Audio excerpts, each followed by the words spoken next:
does a lot of writings, and I read through it a lot. I share a lot with the teachers from this book. But I was looking through it and just kind of noticed a chapter I had never thought about before, controlling advertising in the environment.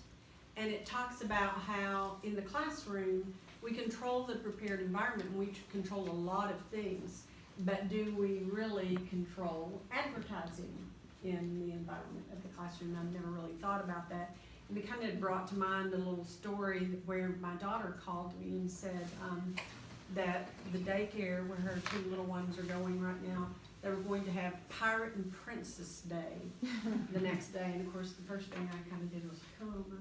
But the second thing I did was say, okay, what's that all about? And she was saying that the teachers were going to dress up as pirates and princesses for the day. And the kids were supposed to dress up. And she said, Mom, do I really have to spend my money on that kind of thing? She said, I really don't want to buy all that commercial, you know, the little princess stuff and all that kind of thing. And so she was kind of complaining about it.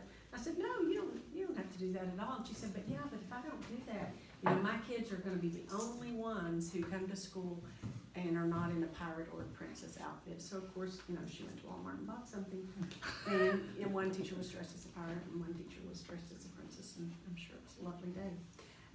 But it got me thinking about the pressure that kids are under to conform to all the demands of society and all the marketing that's geared at children and aimed at children. And I thought it was really interesting that it talks about that according to the Consumer Report, businesses and trade associations target no less than 30,000 commercial messages at children every day on TV, radio, and billboards. Many thousands are emblazoned on school buses, posters, study sheets, worksheets, audio, visuals, and clothing, and that selling to children is a big business, which we all probably kind of know that. But the thing I did not realize was it talked about how psychologists have determined that by the age of 6, a child's buying habits can be determined for life. Whoa. By the age of 6. So it's just really talking about the need to teach children to analyze purchases carefully.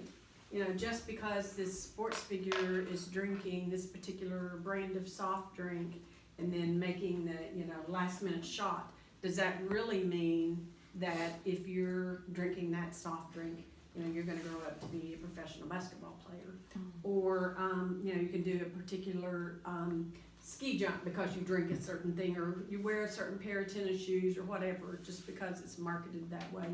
And talking about children, do you know that emblem on your shirt? You're really just paying for advertising for the company and getting them to be good stewards of marketing, and really realizing that, you know, we're very fortunate that we're able to meet the needs of our children and a lot of times the demands of our children in terms of materialistic things.